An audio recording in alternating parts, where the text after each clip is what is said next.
Any idea what 3,321,368 represents? That is the amount of dislikes, at the time we recorded this, the Infinite Warfare reveal trailer received when it dropped 5 months ago. Think about that for a second. That is more than the entire population of Vancouver, where the bulk of our COGconnected writers live. That is also more pizza slices I eat in a full year, and trust me, I eat a lot of pizza. It is an insane number, and one that speaks to the amount of venom spewed towards the franchise on a yearly basis.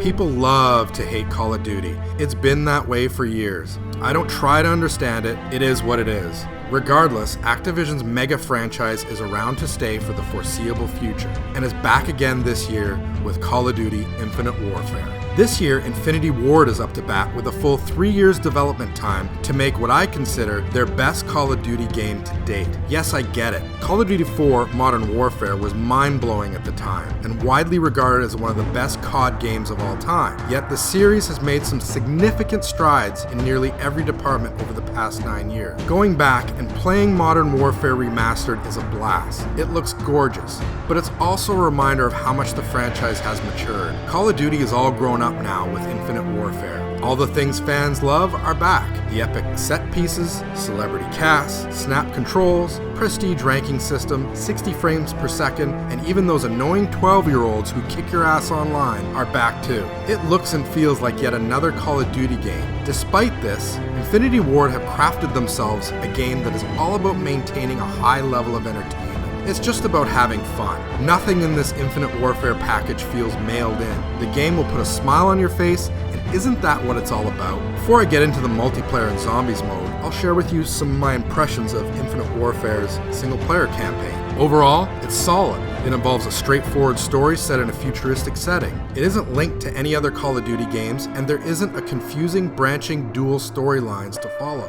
You play as a captain tasked to lead a crew to take down the Settlement Defense Front, led by some angry dude voiced by Game of Thrones star Kit Harington. The campaign features plenty of your traditional boots-on-the-ground gameplay, but there's also some key innovations that really stuck out. The new setting includes outer space and some thrilling jackal sequences. Unlike other COD games where the flying mechanics have been on rails, these jackal sequences give you full 360 control, and it is that freedom in the game that truly shines. Every so often, I'd become discombobulated, wouldn't know up from down, but the mechanics felt smooth, and those fighter jet sequences worked quite well. Likewise, the zero-gravity shootouts in space, where you're equipped with a boost pack and a grappling hook, are entertaining and challenging at the same time. It's all about variety this year, and Infinite Warfare seems to give you a lot of that. Some of the other single-player highlights for me include the lack of load screens, smooth transitions from boots-on-the-ground gameplay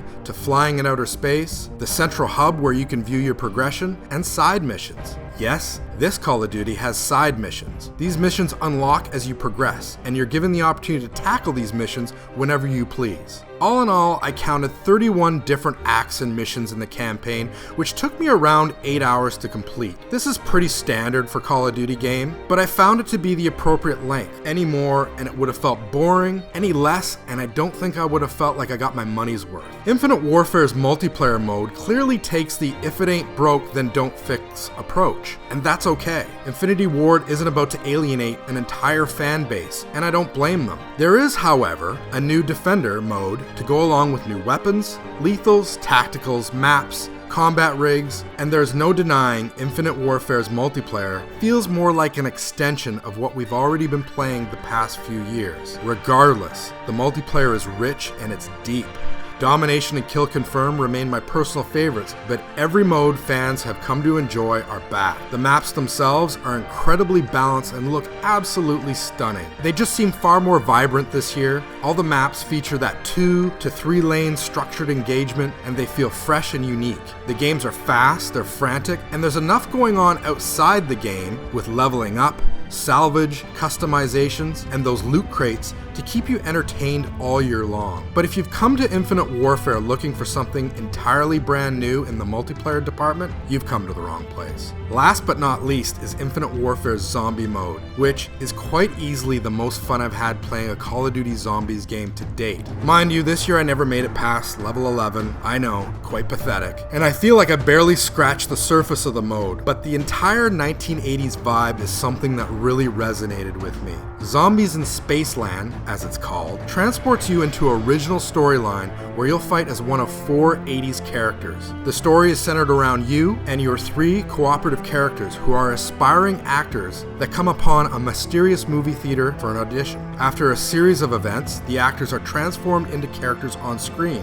and directly into a twisted nightmare that takes place in a space-themed amusement park overrun by, as you would guess, zombies. It is an absolutely terrific setting, opening up all sorts of possibilities for exploration and uncovering secrets of the park. Just like the zombies modes before it, things start slow in the beginning. The first few rounds, you're simply taking down enemies with your pistol or melee combat as you accumulate points that unlock various doors, weapons, and other little bonuses. It's all standard stuff until you get to the 5th or 6th round and all hell breaks loose. It's awesome, it's fun, and I can't wait to keep playing. What I love about it is it takes full advantage of the theme park setting. You'll ride on a roller coaster, you'll head over to an arcade that allows you to come back to life by playing old school carnival and arcade games. There's a new weapon called the face melter gun and a hilarious exploding boombox. This essentially lures zombies in, it makes them breakdance, then detonates all nearby zombies. It's frickin' awesome, and I can't wait to keep playing. I love just the energy of this 80s setting. Zombies in Spaceland is also stacked with talent. Pee Wee Herman's in it, Seth Green, Ike Barinholtz, Jay Farrow all lead their voices, and of course the Hoff. He also lends his voice to the mode as well. Additionally, the music is fantastic. It features some classic 80s tunes, and I loved every minute of it. Needless to say, Zombies in Spaceland features plenty of ear and eye candy. Call of Duty Infinite Warfare doesn't reinvent the franchise in any way. It brings back everything fans love about the game, and that is an exhilarating single-player campaign, a frantically deep multiplayer experience, and one of the most memorable zombie games you'll ever play. As an added bonus, if you pick up one of the special editions, you also get Modern Warfare Remastered, which looks absolutely stunning. If I can find any one fault with Infinite Warfare, it would be that I still don't see enough innovation. The development team still appears far too gun-shy to stray from that classic Call of Duty formula. But you know what? By this stage, we all know what we're getting, and this year, it's no different.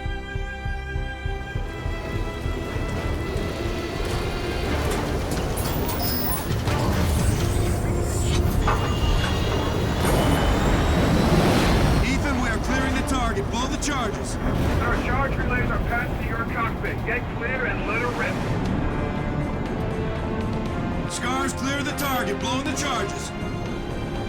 That should get their attention. Now let's destroy it. One more out of the fight. Form up. Let's go home. Raider to main.